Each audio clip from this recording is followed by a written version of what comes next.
Okay, so I think we can start. So welcome to the third edition of the International Workshop on Future Perspectives of Decentralized Application, FPDAPP. This edition is a virtual edition because the emergency of coronavirus, but we believe that this will be, in any case, a very good edition full of questions and consideration about our papers. I'm Claudio Schifanella from University of Turin, and I am the co-chair of the workshop with Andrea Bracciali from Stirling University. So what is the purpose of the FPDAPP workshop? This will be a very short presentation, but FPDAPP workshop aims to evaluate the potentiality of decentralized frameworks and application. And in particular, this workshop is focused on the evaluation and comparison of applications that are showing evidence of how blockchain technologies can change their application domains. In this edition, we selected 6 papers that will be presented this morning in 2 sessions. The first session will include 2 papers on votings and 1 paper on payments.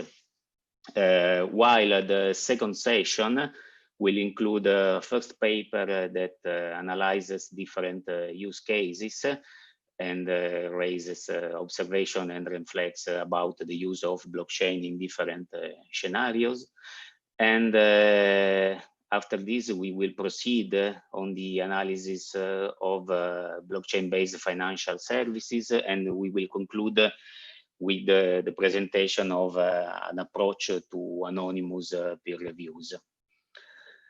So I thank all the participants, all the presenters, and all the attendees, and I leave the microphone to Andrea Bracciali, the other co-chair that will chair the first session. Thanks a lot. Okay. Thank you, Claudio. Good morning, everybody. I'm Andrea Bracciali from Stirling University in Scotland. And I'm very curious to chair this first virtual session on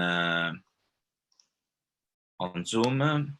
And as you know, there is a Slack channel where all the questions will be sent, and we will bounce the questions to the speaker. So any question, unfortunately,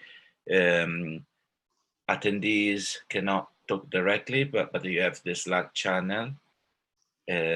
So check that you have access to the Slack channel for discussion. At the end of each session, we will rebounce the questions to the speaker. So I will start with the first talk. The speaker is Marco Lewandowsky from the University of Flensburg. He's a research assistant, and as Claudio said, the first session focuses on 2 very important topics as far as applications of blockchains are concerned, which are voting systems and privacy. Marco, please.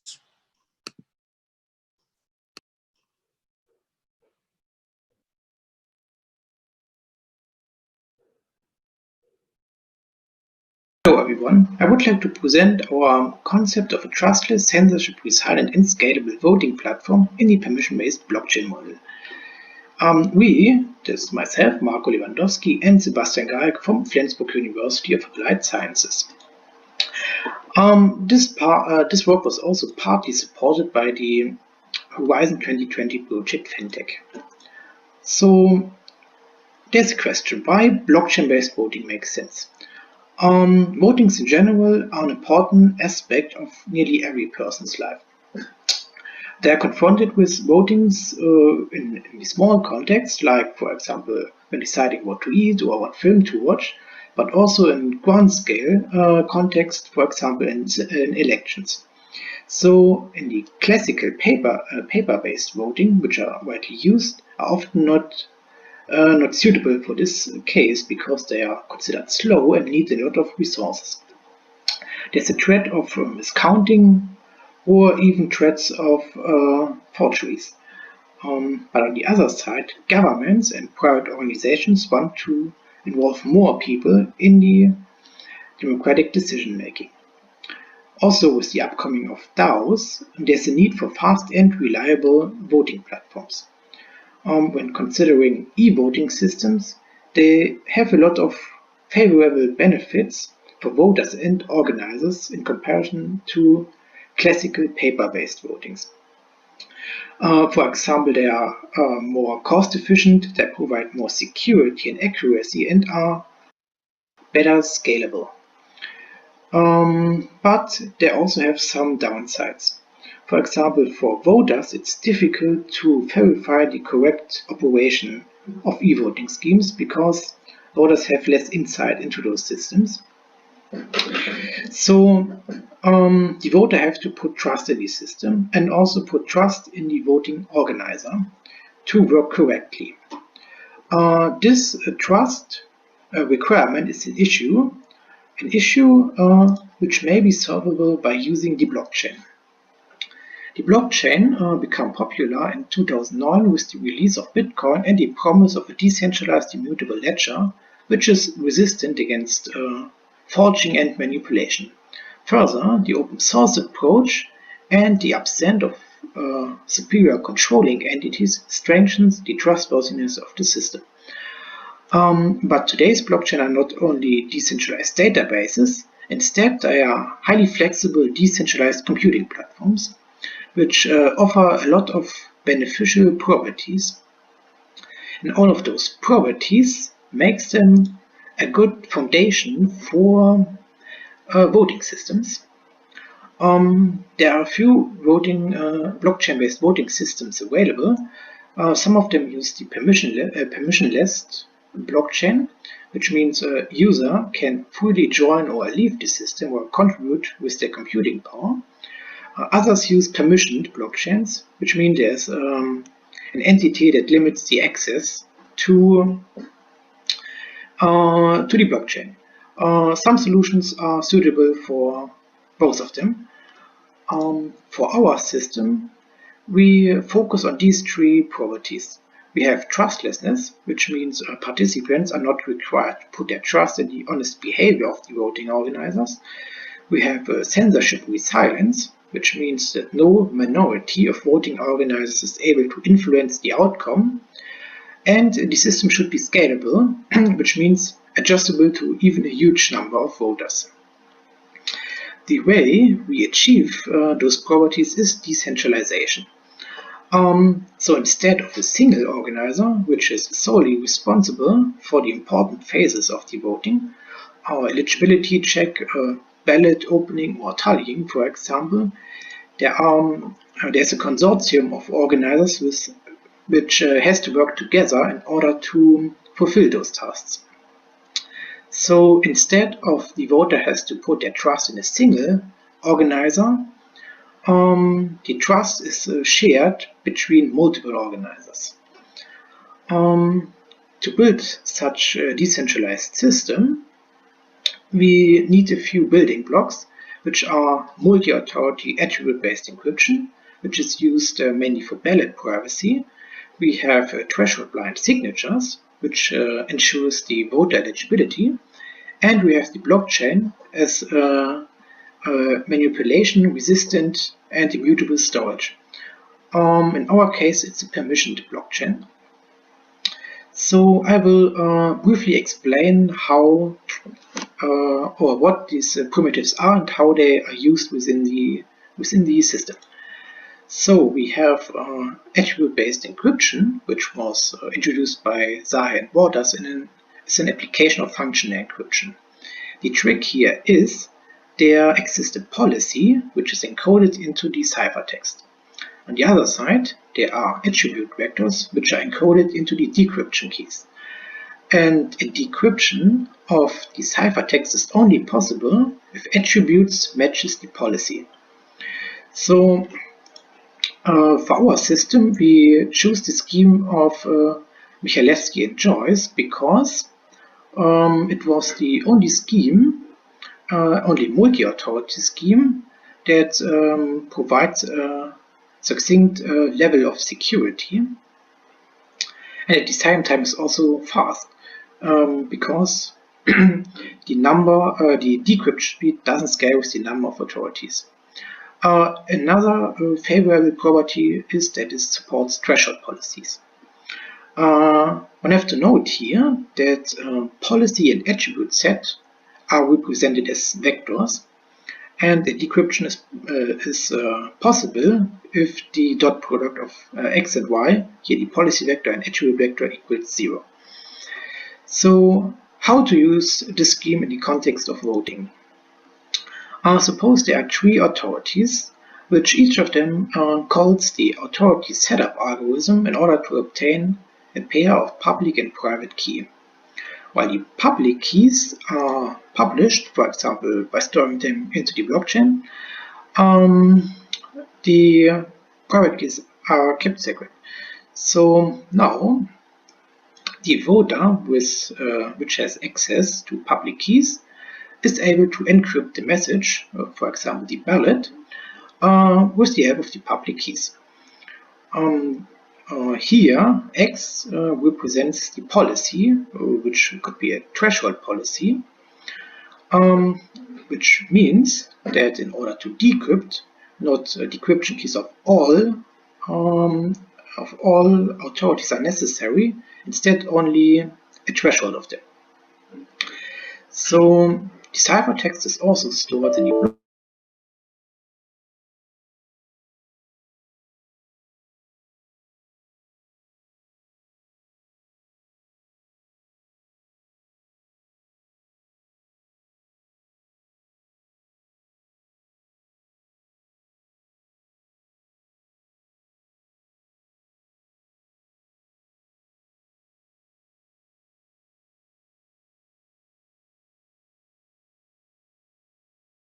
authorities, which each of them calls the authority setup algorithm in order to obtain a pair of public and private key.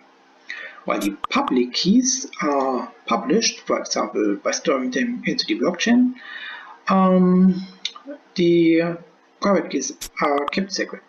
So now the voter which has access to public keys is able to encrypt the message, for example the ballot, with the help of the public keys. Here X represents the policy, which could be a threshold policy, which means that in order to decrypt, not decryption keys of all authorities are necessary, instead only a threshold of them. So the ciphertext is also stored in the blockchain together with all other ballots, and now after the voting finished, the authority calls the keygen algorithm in order to obtain decryption keys. Here the secret key of either authority is used together with public keys and the attribute vector, which represents the attribute set used to fulfill the policy. Decryption keys are also stored in the blockchain, and finally, with all decryption keys together, a decryption of the message of the encrypted ballots is possible. So next we have threshold blind signatures, which are a combination of blind signatures and threshold signatures. The idea here is that there exists a user which interacts with a threshold T of n signers, and at the end of the protocol interaction, the user obtains a signature of a chosen message, while the signer learn nothing about the signed message. So again, we choose the scheme for our prototype here, and it's the scheme of Cochata and Malouis. I will explain how this scheme can be used. The idea here is that signer engage in the distributed key generation protocol, and each signer obtains a secret key and the common public verification key. The verification key is stored in the blockchain, and now a voter is able to interact with a threshold set of signers in order to obtain a signature, for example, over the ballot. And the signer learned nothing about the encrypted message. With message and signature together, signature can now be verified by the verification algorithm using the public key and the message. So next we have the permissioned blockchain. For our system we used Hyperledger Fabric because it's a fast and reliable open source blockchain. In addition, it supports Turing-complete programming languages for creating smart contracts, so the voting program, and it supports or it follows a modular architecture which supports the easily switch in or out different consensus mechanisms. One point to note here is that at the current time, Hyperledger Fabric doesn't support BFT-based ordering services, but they are planned for a future release. In Hyperledger Fabric, we have the following components. There are peers, which store the database and execute the smart contracts. We have ordering nodes, which are responsible for message ordering and the block creation. And we have users, which interact with both of them. Note with Hyperledger Fabric, we are in a permissioned blockchain setting. This means in order to interact with the blockchain, every component has to obtain a digital certificate from an organization. The organization here are superior entities where every component belongs to. So next we have the voting specific components. There are the voters, obviously, that wants to participate in the democratic decision making. We have registrars, which schedules new votings. We have key authorities, which manages the cryptographic material for ballot encryption and decryption. And we have sign authorities, which are responsible for signing the ballots of the voters.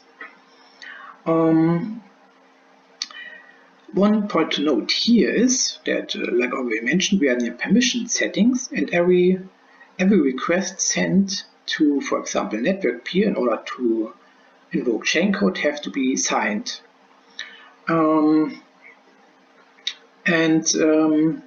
This is a problem with voters submitting their ballots to the blockchain, because if a voter submits its ballot together with the signature to the blockchain, and later in the voting all ballots are decrypted within the blockchain, there is a connection between voter and its choice. So there exists an additional certificate and public key pair, which can be used for signing, which is shared between all voters. It's commonly known and stored within the blockchain beforehand. So by using this shared identity to submit ballots, the real origin of the voter can be disguised. So next we have the protocol phase, or an overview of the protocol phases. Here we start with the setup, which is basically the setup of Hyperledger Fabric components. In addition, signer authorities are prepared. Next, we have the pre-voting phase, where a registrar schedules a new voting, and responsible key authorities generate new keys, which are required to encrypt the ballots later on. In the voting phase, a voter encrypts the ballot and obtains a signature from the sign authorities. And finally, there is the tallying, in which the key authorities send decryption keys to the blockchain. Tallying is then carried out, and the result can be published. So a little bit more detail about these steps. The initialization of the Hyperledger Fabric components. Here, for example, we have 3 organizations. Each of them contributes peers and orderers or ordering nodes to the system. Cryptographic material is generated and digital signatures from organizations are issued. It is important that each organization contributes with peers and later on also with other voting components to the system, in order to prevent that a single organization is too powerful and solely responsible for a single task. So after the voting smart contract is deployed on peers and the current configuration was created, which is necessary to boot the peers, the system is basically ready. Now the additional voting specific components have to be added. So sign authorities, key authorities, registers and votings are, like already mentioned, users in the context of Hyperledger Fabric, which means each of them also needs cryptographic material for signing the request, which they send to the blockchain, and they need a digital certificate from an organization, which marks them as member of this organization. So after each of them has the required material, the shared anonymous identity has also been created. As this is a public identity and its purpose is only for ballot submissions, the identity can be stored within the blockchain. Note here that also all content in the blockchain is known by every party here. So next, the preparation of sign authorities, which means the sign authorities execute the distributed key generation protocol of the threshold blind signature scheme. So each sign authority obtains the personal secret key, which is required for signing, and the public verification key. The public verification key is then stored within the blockchain. Now we are in the pre-voting phase. The registrar schedules a new voting within the system. This is simply be done by sending a signed request containing information like title, expiration date, choices, but also the responsible key authorities and the list of eligible voters.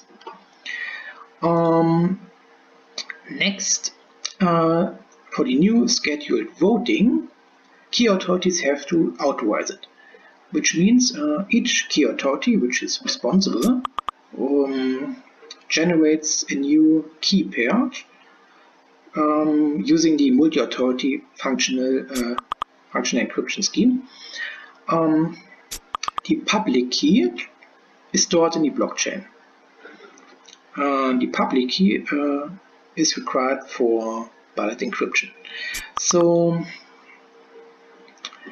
after the voting description is completed, a voter is able to fetch it from the blockchain and use the public key to encrypt the ballot containing the voter's choice. But before the voter is able to submit the ballot, it has to obtain a signature from the sign authorities. Therefore, the voter engages in the signing protocol together with the sign authorities, while the voter obtains a signature and the sign authorities learns nothing about the message. In this case, the message is the encrypted ballot. It is important here that signer authorities keep track of already issued signatures, because it should not be possible for a voter to obtain more than one signature, and therefore vote more than once. So, with encrypted ballot and signature, the voter submits both of them to the blockchain. Here, it is important that the voter uses the anonymous shared identity, which disguises the real origin of the voter. After this is done, the tallying phase, key authorities have to unlock the ballots, which means key authorities use the key generation algorithm to obtain decryption keys. Decryption keys are stored within the blockchain. And with decryption keys now together in the blockchain with all the ballots, the voting can be finalized. Therefore, the registrar triggers the decryption process of the smart contract, and the decryption can take place in the smart contracts of every peer. So one can say that the system achieves most of the important e-voting properties, and this Hyperledger is basically a good choice for such a system due to its flexibility. With the addition of multiple more peers, the system can be scaled. Well. Also, steps that remain is the completion of the system and performance analysis using the BFT-based order once it's available. Also, formal security analysis is still pending. Thank you.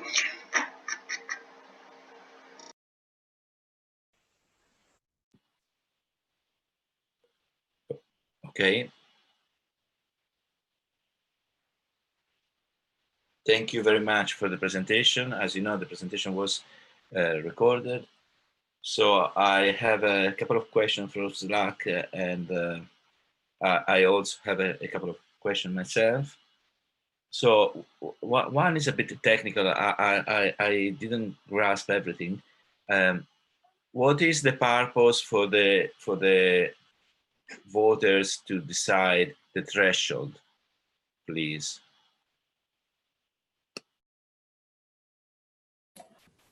Hello, here's Marco.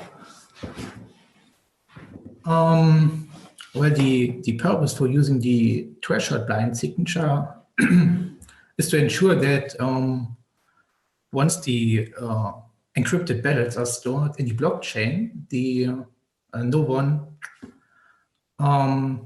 is able to draw a connection between the decrypted ballot later and the ballot that was signed by the signers. And the threshold version of the blind signature scheme is for decentralization, so that there's no single signer authority that signs the encrypted ballot. But this seems to be a key parameter in a sense of the protocol. So if I got it properly, I would expect that everybody should choose the maximum possible threshold to maximize the centralization. Why is this choice is left to the user? Well, it's we make it parameterizable, so it can be defined earlier. when defining the parameters for the voting.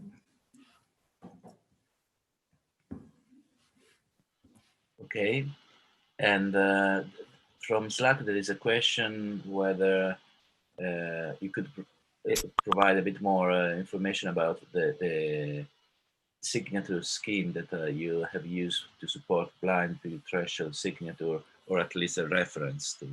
Yeah, well, we didn't create this scheme ourselves. There was there is a paper titled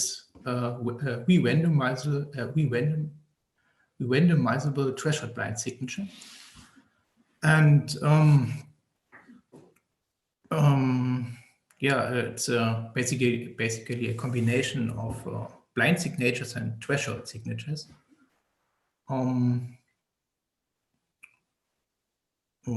Yeah.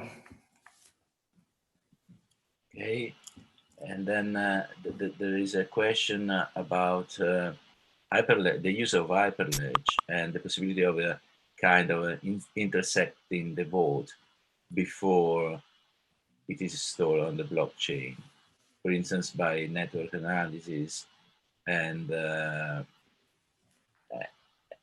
structure of a fabric. Have you considered this kind of attack?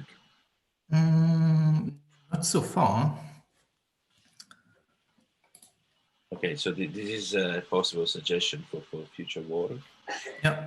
And I don't know.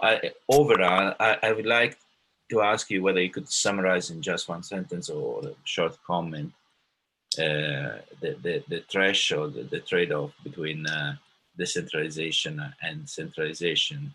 So in this case, for instance, it seems that you have partially resolved this tension by using multiple authorities, but the network is a private one of a very specific kind, which is not very decentralized.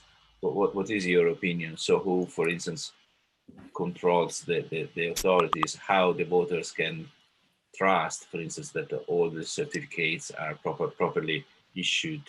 How strong is the requirement on trust on the authorities, please? Yeah, well, one have said it's not completely trustless, but the idea was to make it as trustless as possible by decentralize every important aspect of the voting, so that no single authority is able to fulfill a task by oneself. There's always other authorities required. Okay. So if there are no other questions, of course, you will have access to the Slack channel electronic and get in touch with people and continue the discussion offline, or possible collaboration, whatever. So let's virtually thank Marco. I clap for everybody. I don't know if you can hear my clapping. Yeah, and we can move, and we can move to the next speaker.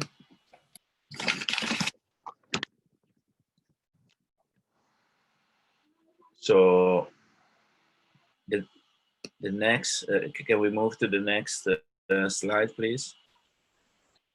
Here we have the speakers. So this paper is again about digital voting system. The presenter is Vincenzo Di Nicola, who is a co-founder of Conio, which is a asset custody service, which is kind of leading in Italy, has interesting solution or innovative that we can discuss how effective and good they are. It's quite interesting, I have to say. And their paper is also about a digital voting system. Please. Hi, dear FPDAPP'. This is Vincenzo Di Nicola, independent researcher.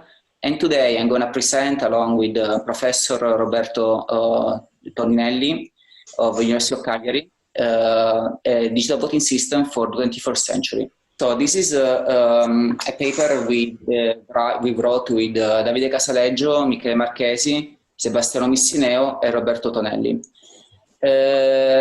So Roberto, you want to start with our presentation? Thank you, Vincenzo. Good morning, everyone.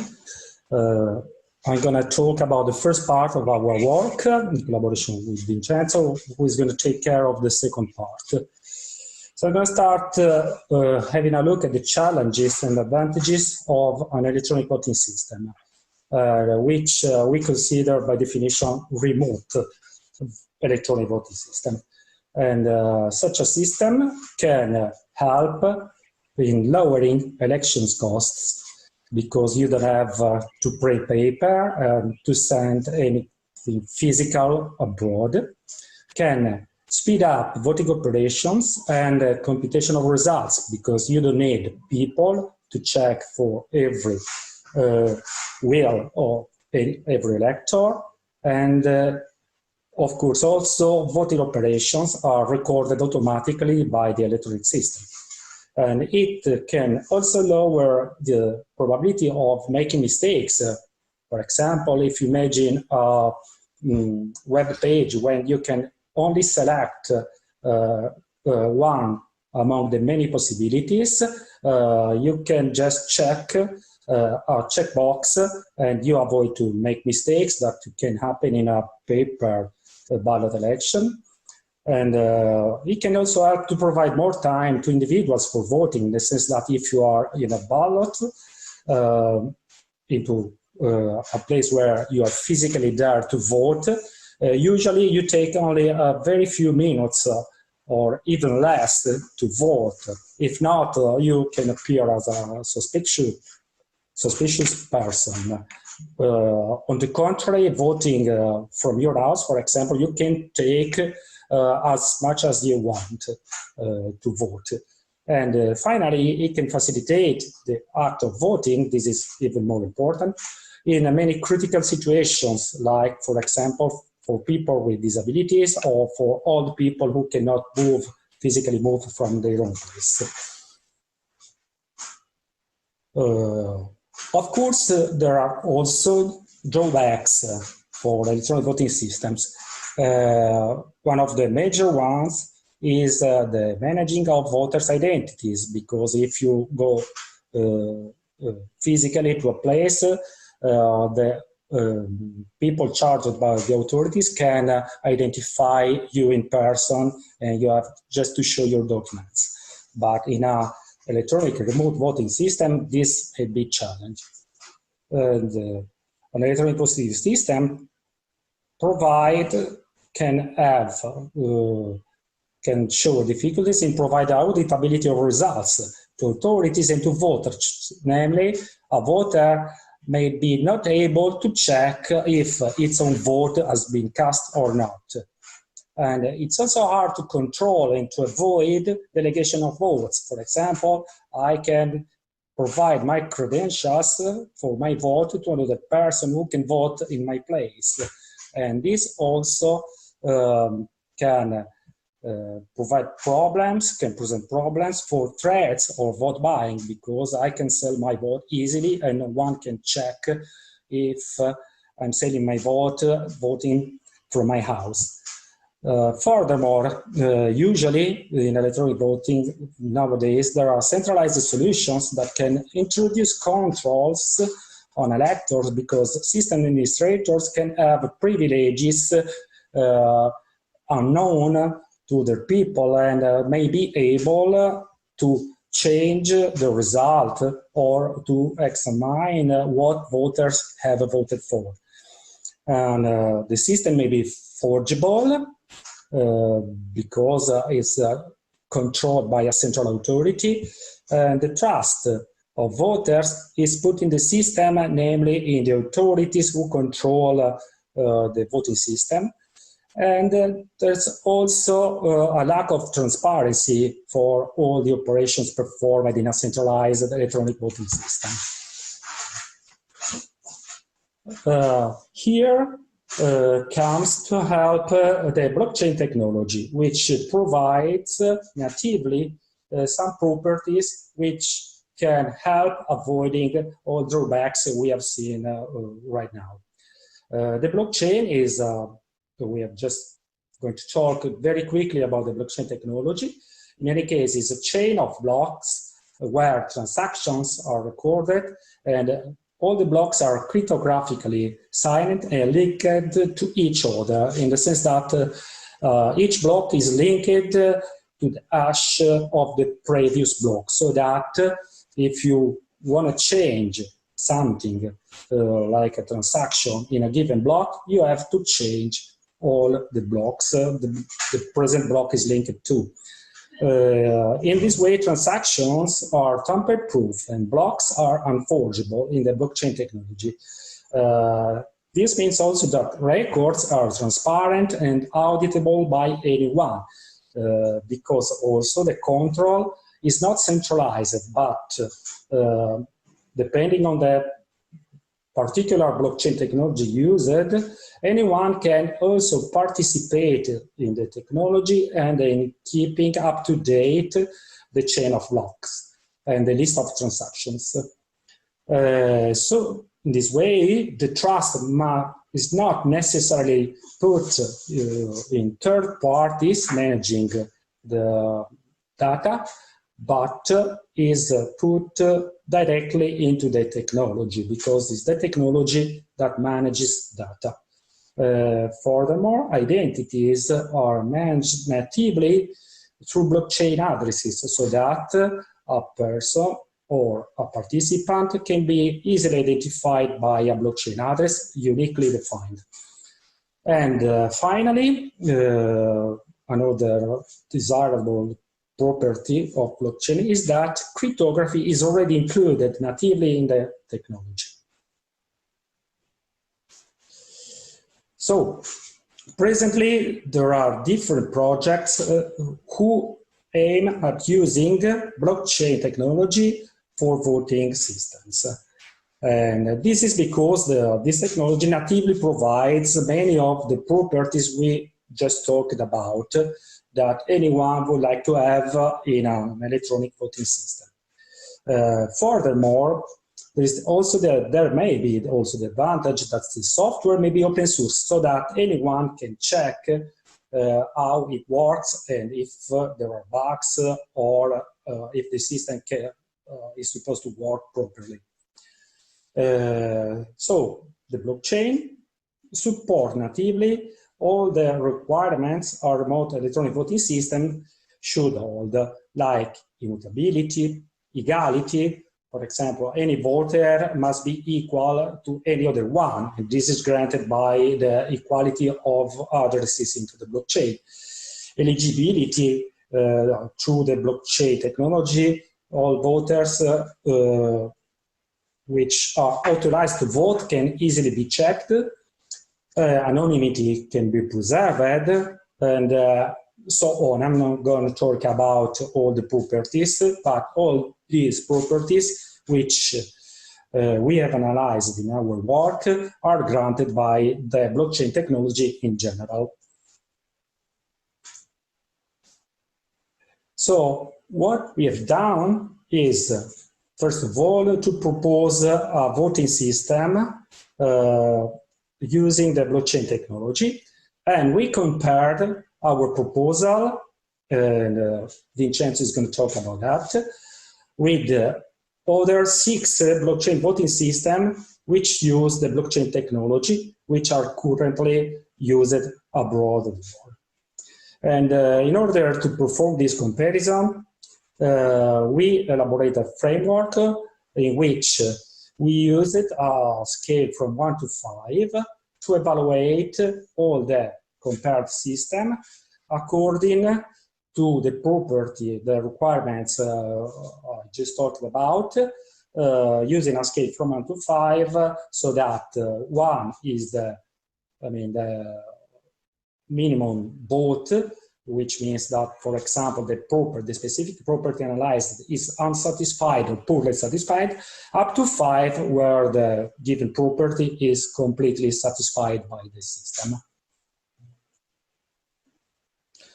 Okay, the system analyzed are 6. The first one is Agora, which is a system started in 2015 by a Swiss-based voting technology company, which is supervisioned by scientist Brian Ford, which is the director at the Lausanne Swiss Federal Institute of Decentralized and Distributed System Lab.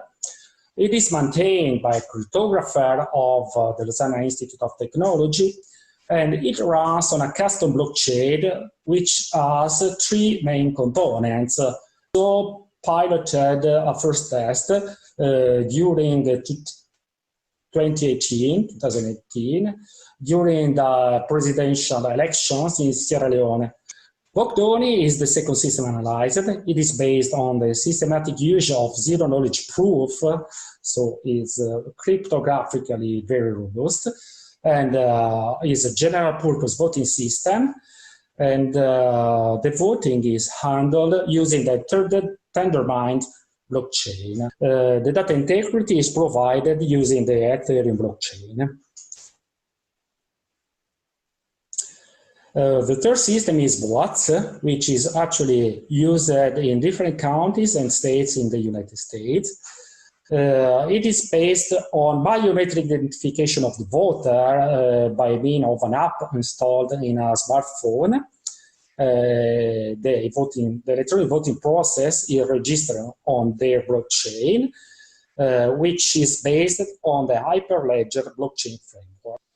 Then Follow My Vote is an open source project, also based in the US. Its code is available on GitHub for checking. And the system is based on the BitShare blockchain. This system provides a particular feature where the voters have the possibility to monitor in real time election results so that they can also change their mind and vote differently according to what's going on in that moment. But of course, this feature can be turned off for general elections. The last 2 systems analyzed are Polis, which is a Russian voting system based on the Ethereum technology. There have been already different use cases because Polis released the beta version for free.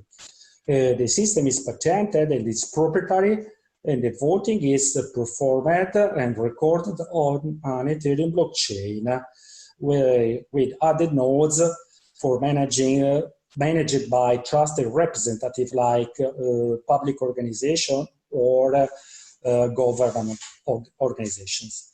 The voting choices are obscured using homomorphic encryption, which is time-consuming and resource-consuming, so that the performance of this system are not exceptional.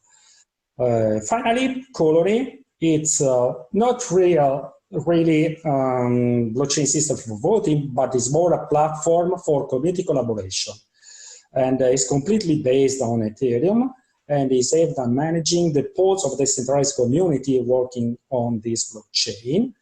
And for this reason, it does not support anonymous voting, but only blind voting, which is blind until the voting election is closed. And afterwards, the votes are revealed. Now, I'm leaving the space to Vincenzo, who is going to talk about the comparison and in particular about our solution. Please, Vincenzo. Okay, hi, thank you, Roberto. Okay, here I'd like to introduce you to Terminus. And the best way, in my opinion, to describe Terminus is to show you like the building blocks, the entities, the parties involved, and the data flow. So, as every voting system, I mean, there is an administrator. There is an entity that has a list of voters, maybe with their names, with their address, their age, some information, and the eligibility to vote.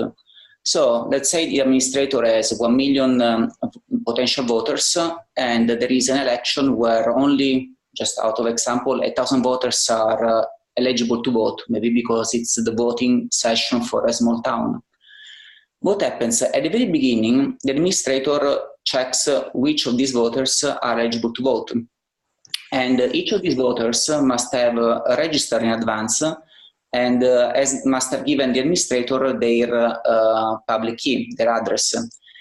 Before a voting session starts, the administrator pre-generates, in this case, 1,000 tokens and sends to 1,000 people a token each. So creates 1,000 transactions of 1 token each, so that the voters, each voter receives 1 token on their device, for example, a smartphone.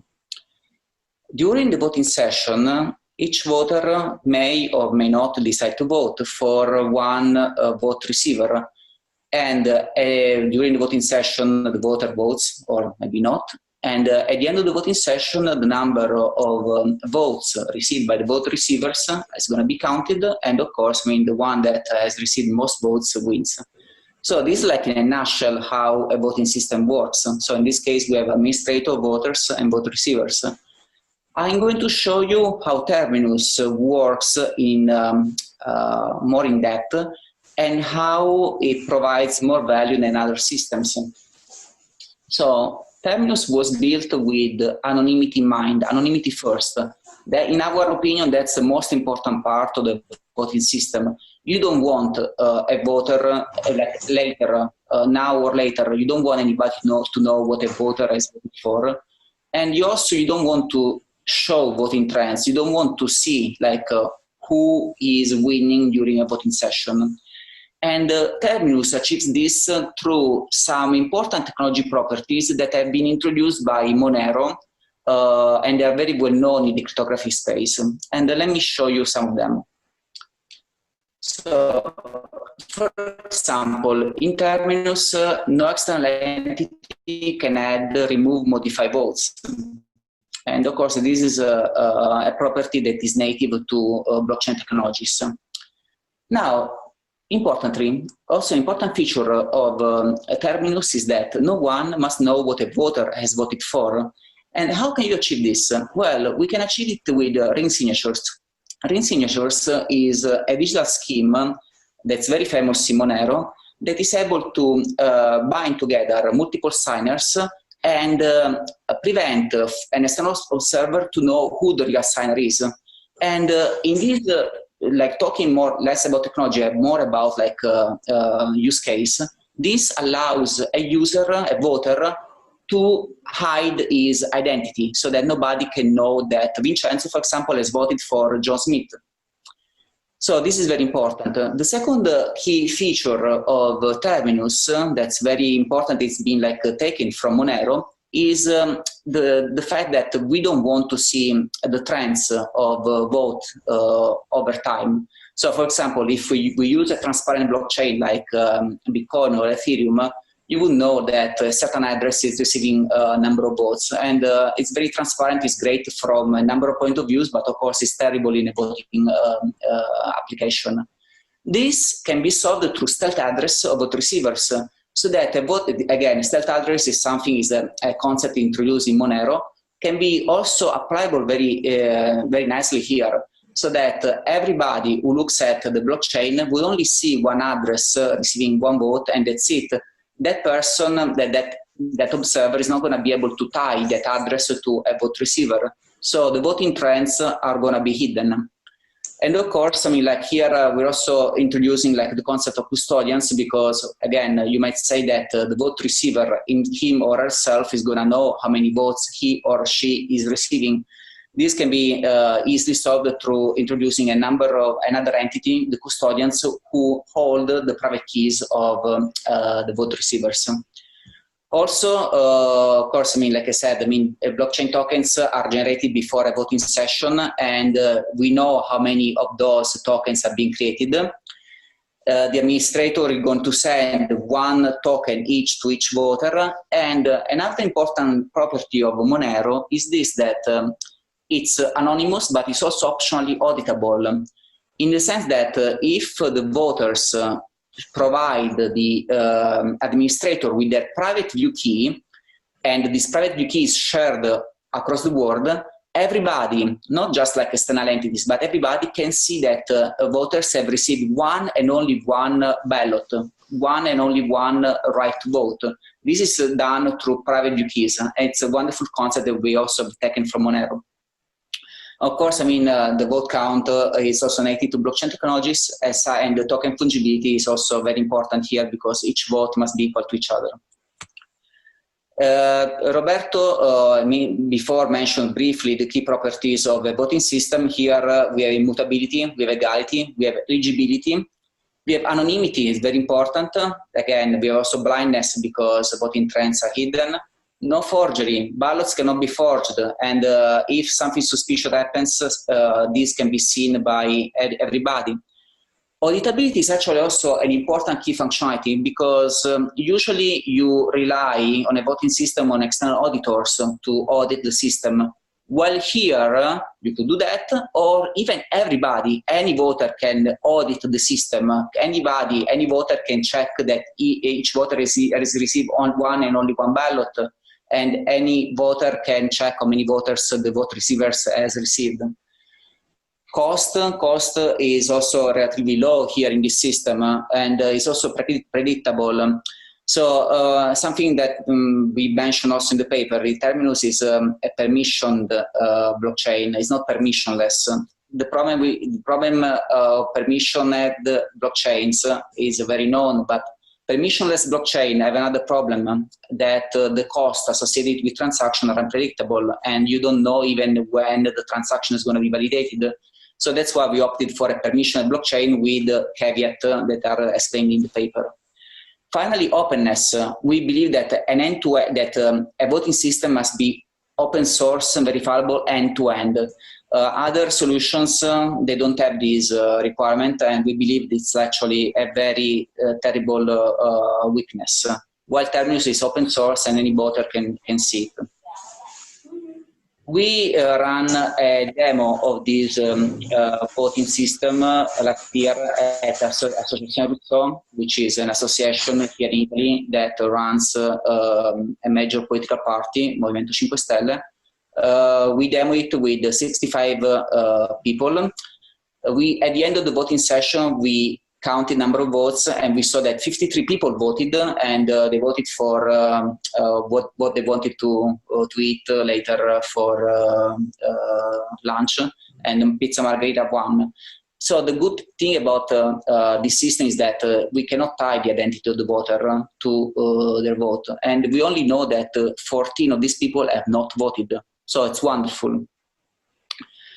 So of course, I mean, there are several improvements that can be done. This has been like a proof of concept. We spent quite a lot of time to develop the system and to improve it. It can be applied to elections, like a real political voting session, of course with limitations. And it can be, if we don't account for these limitations, can be much easier applied to maybe a contest like song contest, or shareholders meetings or associations meetings. The reason why I'm saying that there are limitations in voting systems, especially for political reasons, is this, that there are a number of things that you need to account for. One is digital identity. You need to provide a person needs to have an identity, and hopefully this identity is being provided from the government to the person. And we did not account for this in our system. One of the most important weaknesses of most, if not all, remote voting system is that it's vote coercion and vote selling. Again, being remote, there is no guarantee that the voter is free to vote or is doing something as is selling his vote, his or her vote. This is very common in postal vote, so it's not something new. However, in Terminus, we thought about it, and we introduced mitigations such as voting validation, and we also introduced some concept of revoting through private smart contracts that can be used in the future, so that a person can vote multiple times, thus making vote coercion and vote selling a moot point, because if the voter can invalidate their vote or vote multiple times, there is no point in doing vote coercion or vote selling. Some other points to look into are operations, like during voting session, how long, when the voting session is stopped, how to protect against the distributed denial of service attacks, and also how to ensure that vote receivers' addresses are communicated to voters. This can be done actually through open alias, so there are already solutions. Nothing like super critical to solve, but it's very important to point. Finally, key custody. This is, I mentioned briefly, for the vote receivers. Their keys are in our mind can be created by a set of custodians, like trusted entities, through HSMs and Shamir secret sharing, like very well-known schemes. And the private keys are going to be created and kept by these custodians. And of course, I mean, the public addresses are going to be communicated to the world. So again, this is a very brief introduction to our system Terminus. These are some of the further improvements we wanted to also to discuss briefly. But I mean, our goal is to like show you what we have done, what we have achieved, the demo that we have done, and also collect your feedback for future improvements. So with this, I want to thank you. I think we are a little bit over our time slot, and looking forward to hearing your feedback. Okay, thank you so much. And so we have a couple of questions here. The first one is about the in-progress estimation of votes. And for instance, the suggestion here is that in some binary cases, like a referendum, knowing the number of current votes is a relevant data. Or you can imagine that you can, if you may know how many votes each party, even if you don't know the party, has received, you can map this on the projected outcome for each party. Have you thought about this? Is there a solution? Is this a problem? Hello, can you hear me? Yes, very well. Okay. Yeah, so we thought, so we focused mostly on being totally anonymous. So again, we focused on the voter to be preserved his anonymity in his choice of vote, and also on the voting trends not to be known. I believe this is what most of voting systems strive for. Now, I understand that there are some situations where you want to know maybe the voting trends in real time, but in our situation, in our system, we wanted to hide it. I mean, we can relax this requirement if needed, but we feel that in most cases it's not really important. No, I think that the question was the other way around. So imagine that, for instance, that there is a quorum. You can infer whether the quorum is being reached, or suppose that there is a yes or no, and you can count that the distribution is, I don't know, 40, 60. Yeah. And maybe that there are some projection that tells you that yes is expected to win. Can you count these kind of things, for instance? But in other words, are the addresses of the receivers uniquely identifiable? So, I mean, in the case of referendum, there is yes or no. So instead of multiple candidates, there are going to be only two candidates. You know, they are not going to be people, but they are going to be like choices. So let's say two candidates. The scheme is the same. There is no change to the system. So you're not going to know the voting trends at the end, and everything is hidden. So as for the if you talk about the quorum, at the end of the day, you're going to count how many people have voted. You can count number of votes. You see how many people were eligible, and you can see if the quorum has been reached or not. You see it at the very end. Okay. And I have two other questions. You mentioned that the tokens are fungible. Can I sell mine? Now, this is a wonderful question. Now, in our system right now, a voter, could delegate his or her vote to another person. So in the current system, again, this is a proof of concept and it can be improved. The person can send his or her vote to another voter, so that the second voter can have two votes or three or whatever to vote for. So this is an interesting feature in a number of systems. For example, in shareholders meetings, you want to have this feature, you want to have this delegation feature. Of course, in a political election, you do not want to have this feature. So there are ways to solve it, maybe, and actually we also thought about it using multiple different types of addresses. So for example, a voter address is different than a voter receiver address, that is different than the administrator address, so that a voter cannot send his ballot to another voter. But again, this was not implemented in the system that we demoed. And I think this kind of collides with the anonymity, because if you can link each vote to a single person, which is related to the fungibility of the token as well, I think. Well, not really, because when you send, let's say you want to delegate your vote, you send, in this case, you send that you do a transaction, it's through like this anonymous blockchain, and nobody who's an observer on the blockchain can see what that person has, what the person has done. What you can do though, through private view keys, you can see that a voter has received multiple votes. So at that point, the administrator could pinpoint that voter and could say, look, I mean, you've done something illicit, even though the administrator cannot stop that voter from voting. Okay, and the last question is the problem of the private key held by the custodian. Mm-hmm. This is a very strong centralization point. Yes, it is. So the reason why we introduced the concept of custodians was because we do not want the vote receivers to know their results in real time. Again, this may be desirable or not, but we thought, look, I mean, we don't want nobody at all to know that candidate A is receiving 10 votes, and candidate A, we don't want a candidate to know how many votes he or she is receiving in real time. The custodians, it's a way to like, again, yeah, it gives like a more centralization, because you rely on trusted parties. Maybe like in the case of political elections, maybe the Minister of Justice is one party, another I don't know, a judge is another party. So you can have multiple custodians chosen from a set of people that are trustworthy, who are well known.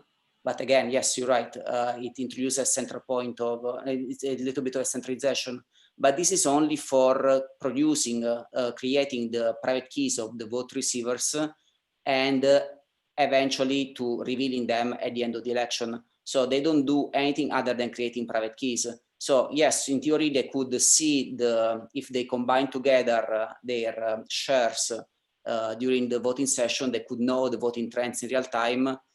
But again, we hope that these people will not do it. But again, you're right. It's like it's a point of centralization. Okay. Thank you so much for the nice presentation.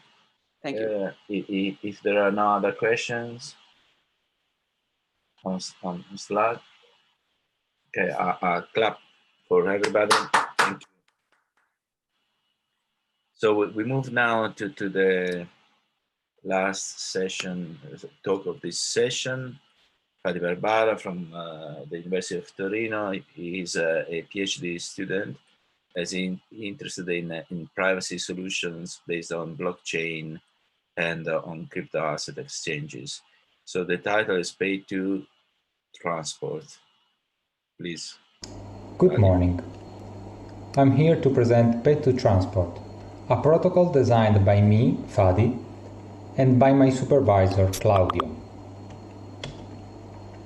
Pay to Transport is a protocol to remotely exchange physical products between a customer and a merchant.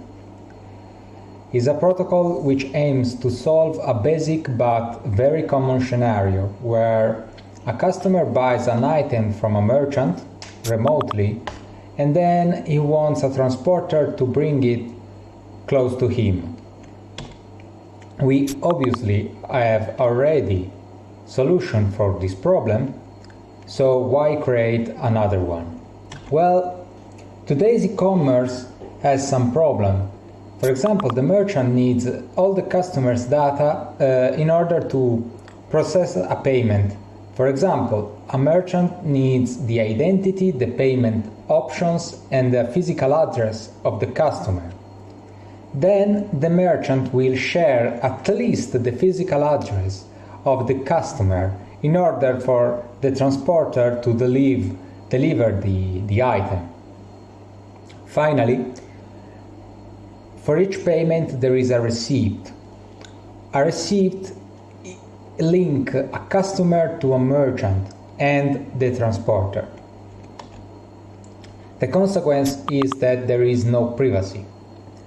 Sensible customer data is shared between the merchant and the transporter. This data is stored in centralized places, and as we know, this data can be sold or can be stolen by other people. There are some proposals which use the blockchain in order to solve these problems, but they have some kind of problem on their own. For example, some protocols use GPS devices, which are some kind of oracles. Therefore, you need to trust these oracles, and therefore these protocols are not trustless. Other protocols use deposits or collateral. For example, when the merchant has to put a collateral, so that if the merchant is a bad actor, he will be punished keeping out his collateral. Other protocols need strong capabilities of the blockchain. For example, they need some smart contract to recall other smart contracts. Those kind of things are possible on some blockchains, but not on the other. To solve these problems, we want pay-to-transport to have some properties. Among those properties, we want pay-to-transport not to require collateral. We want pay-to-transport to be atomic, so that no party involved can lose money or the product if other parties misbehave. We want trustlessness, so that no party has to trust the others. We also want pay-to-transport to be private for the customer, so we never ask sensible data about the customer. We also want plausible deniability, which means that no party but the merchant, the customer, and the transporter can be certain or can prove that a payment has been made. This is different from today because, for example, the email provider of C can read C's email and see that C has bought something in a marketplace. In our protocol, we make two assumptions. The first one is that in-person communication is secure under active attacks. For example, passwords can be heard or overheard, but they cannot be changed at the moment when one party is speaking to the other. Also, we require that all devices are secure and that nobody tampers with them. To explain pay-to-transport, we use the following notation. We say that the merchant is M, the customer is C, and the transporter is T. We use delta PQ for two parties P and Q as an estimate of the time that T needs to go from the pickup point of party P to the pickup point of party Q. P and Q are two parties among M, C, and T. Also, generally, the time from P to Q is different from the time from Q to P. We also define epsilon t as the maximum time that t will wait before he returns the package to M in case the customer C doesn't go to his pickup point. Finally, we define delta t tilde as the sum of all the quantities said before.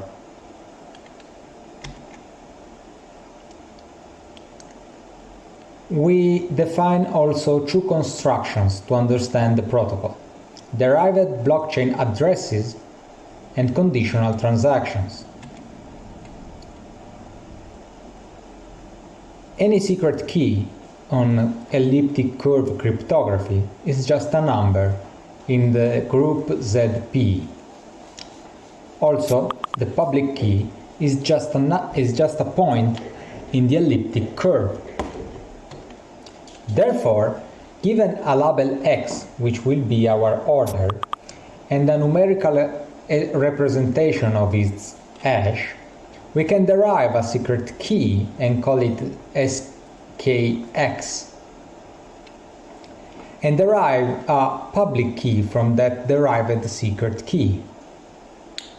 From that derived public key, we can derive a derived address from A and X and call derived address of A and X. We will make payments to derived address only to preserve privacy of the real address of the parties. The second construction is conditional transactions. A conditional transaction is a transaction with more than one branch. So usually one branch is used before a certain time or a certain block, and the other branch is used after. Pay to transport has two kinds of conditional transaction. The first one is conditional transaction with secrets, where to redeem it you need to provide a secret. And then we have simple conditional transaction without secrets. More specifically, given two parties A and B, a value f and a time t, and a secret hi, we define a conditional transaction ABVTHI as a transaction which is redeemable by a multisig between party A and B if it's redeemed before time t, and the signature of only party A if it is redeemed after time t. Also, if I is equal to 1, then the secret is in the first branch of the transaction, so both parties A and B has to provide the secret. Instead, if I is equal to 2, then the secret is in the second branch of the transaction, so just party A alone has to provide it. Finally, some conditional transactions do not have any secret, and we denote them as ABVT null. When we say that party A can redeem the transaction, we actually mean that party A can spend this transaction using the derived secret key. Let's present the protocol. The protocol is divided in three main phases. In the first one, customer C just decides the item I and it starts the payment with merchant M. In the second phase, transporter T picks I from M and it takes to a pickup point chosen by C. In the third phase, there is the end of the protocol. Either C accepts the package, so the protocol is successful, or T returns the item to M in case C refuses the package.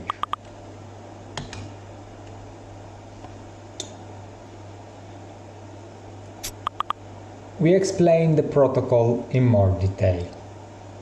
In the following, we abuse the notation, and when I see that the payment is done to C, to M, or to T, I actually mean that the payment is done to a derived address of the party. In the first phase, C decides the item M and the merchant M. Then C and M engage T, the transporter. After engaging T, C accepts the transportation cost CT. After that, T generates a secret R and he computes its hash, capital R. Then T sends the capital R to C. Finally, C pays the transportation cost to M. This is the only transaction of this phase.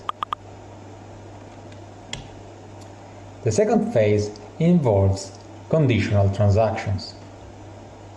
First, C sends the first conditional transaction CT1, where that transaction can be redeemed by a multisig of C and T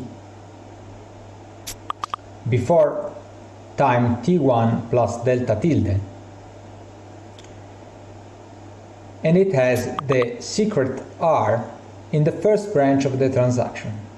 This means that to redeem this transaction, the multisig has to provide the secret. Also, note that the amount of the transaction is the whole cost of the item CI.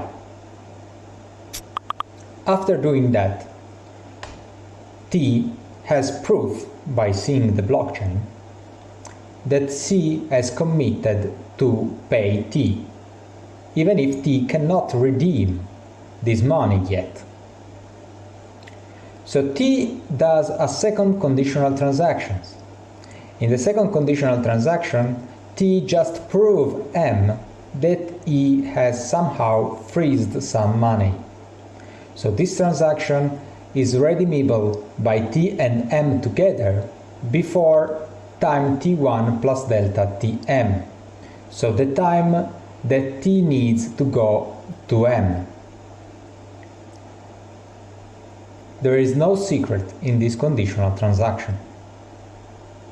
Then T goes to M, and M gives the package to T.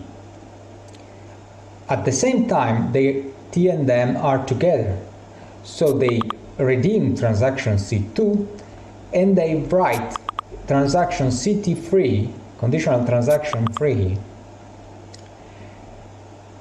and this transaction is redeemable by M and T, a multisig, before time T1 plus delta tilde plus delta, which means that it is redeemable after the time needed to go to the pickup point of the customer and coming back. The secret in this transaction is put in the second branch, so M alone can redeem this transaction after this time only if she has the secret. Let's see the third phase in case the protocol is successful. If she accepts the package, then C and T can spend the first conditional transaction. Therefore, we have that T, by spending CT1, will release the secret R. Note that T received CI coins, while he spent CI minus CT.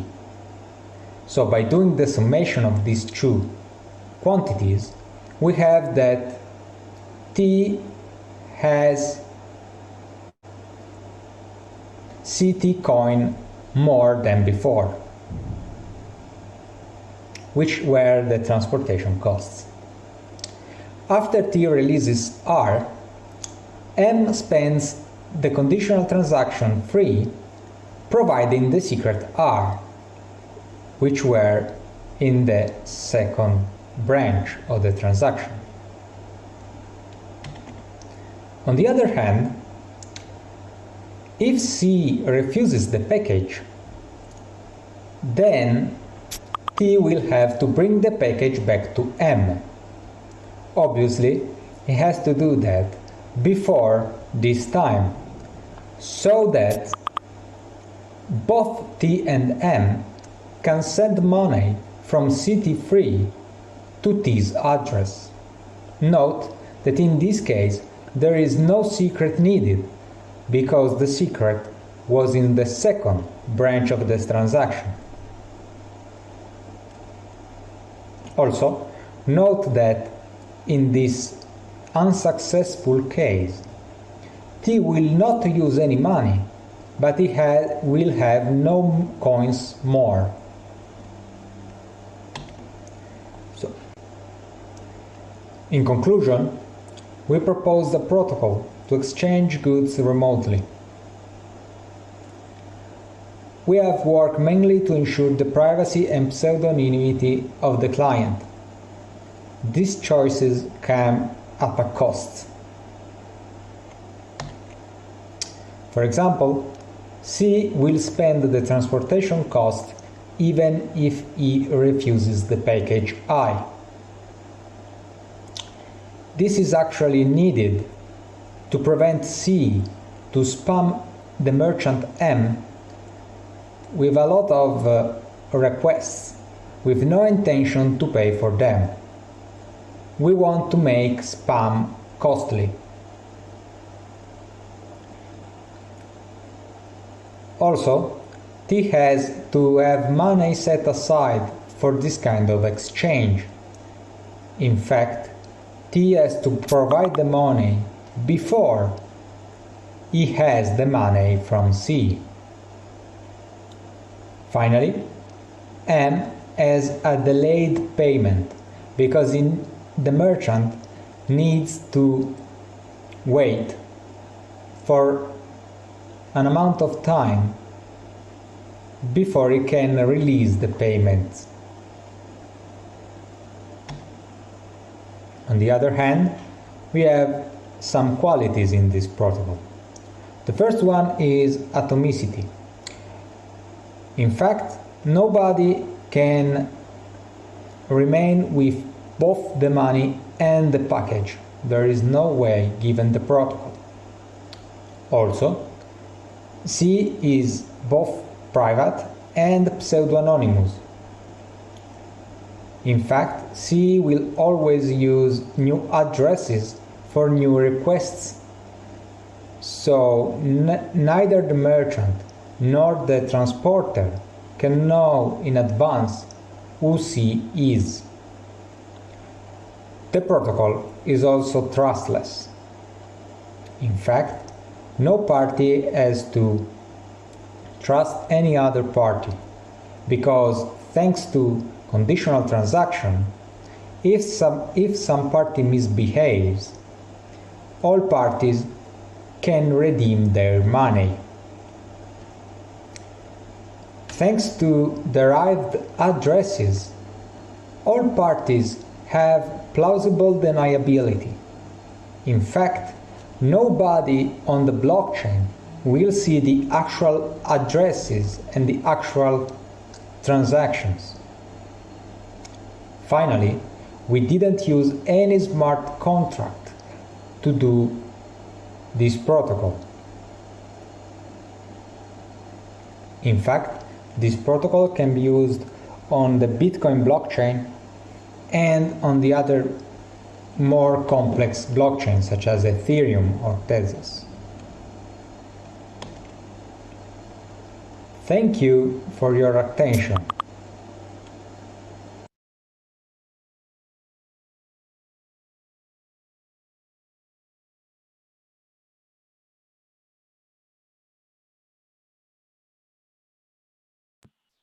Okay, thank you, Fadi, for the presentation. And there is a question from Slack, which is quite interesting. What is going to happen in case of fork? So suppose that, I don't know, that one of the parties sees one of the enabling transactions, and then this is in a losing forked branch of the blockchain. And I want to link this question to a question that I have too. How much everything is dependent on times? Because you are trying to, I mean, linking a physical and virtual world is very difficult in general. But I would like to ask a bit more comments on the fact that times in this case can be relevant. Suppose that there is a long shipment by boat, for instance. So you have to be very careful in calculating the timing of the transactions. Fadi.